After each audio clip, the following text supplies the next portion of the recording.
આ તરફ રાજકોટ શહેરમાં વધુ એક લવ જિહાદની ઘટનાનો આક્ષેપ લાગ્યો છે। 24 વર્ષની યુવતીને વિધર્મી યુવકે ફસાવ્યાનો પરિવારે આક્ષેપ કર્યો। યુવક યુવતી નોકરી દરમિયાન પરિચયમાં આવ્યા હતા। વિધર્મીએ કોર્પોરેશનમાં પણ કામ કરતો હોવાનું કહીને યુવતીને ફસાવ્યાનો આરોપ છે। યુવકે સ્પેશિયલ મેરેજ એક્ટ હેઠળ લગ્ન નોંધણીની અરજી કરતા મામલો સામે આવ્યો। પરિવારે દીકરીનું ગર્ભાશય કઢાવી દઈ પરણાવવાની વાત કરી। બાળક પેદા કરવા તો લગ્ન કરું છું તેમ કહીને યુવકે વિરોધ નોંધાવ્યો।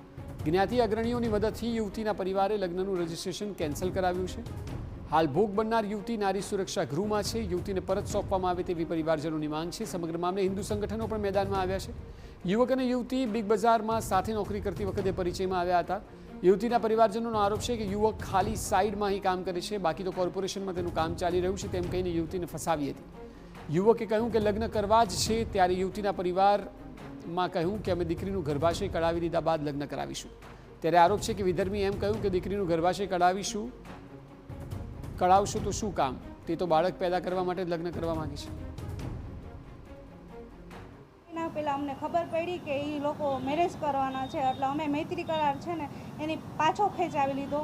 તો એ લોકોએ મારા નણંદને ફસાવવાની કોશિશ કરી, તો મારા નણંદને તે એની સાથે લઈ ગયા। તો અમે એમ કીધું કે તમ તારે તું લઈ જા, પણ અમે છે ને એની ગર્ભાશયની કોથળી કઢવી લઈ। તો કે ગર્ભાશયની કોથળી તમે કઢવી લ્યો તો મારે શું એનું કામ છે? મારે તો એની સાથે એ છોકરા માટે જ મતલબ છે, બીજો કાંઈ મતલબ નથી મારે એને। તો કે મારે તો એની સાથે મેરેજ કરવા નથી। નરાધામે મારી દીકરીને ફસાવી લીધી છે અને પ્રેમ જાળમાં ફસાવી છે। તો મારે મારી દીકરી પાછી જોઈ છે અને મારી દીકરી સાથે લગ્ન કરવા માગતો હતો, પણ અમારે એના સાથે લગ્ન ન કે મારે મારી દીકરી જ જોઈએ છે। આ મુસલમાનના છોકરા શું આપણી દીકરીને આવી રીતે ફસાવીશું, બચ્ચા પેદા કરવા માટે લઈ જાય છે। મારી દીકરી મારે પાછી જ જોઈ છે, બીજું કાંઈ નહીં। મારે મારી દીકરી જોઈ છે। આજે મારી દીકરી પરથી કાલે બીજાની દીકરી પર થઈ શકે આવું।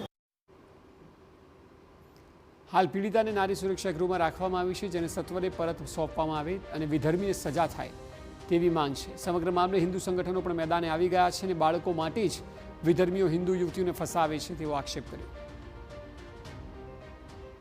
પરથી ચોખ્ખું અને સાફ સાબિત થાય છે કે વિધર્મી લોકોને ખાલી હિન્દુની દીકરીઓને ફસાવી અને દીકરાને પેદા કરવાનું જ એ લોકોનું કામ છે।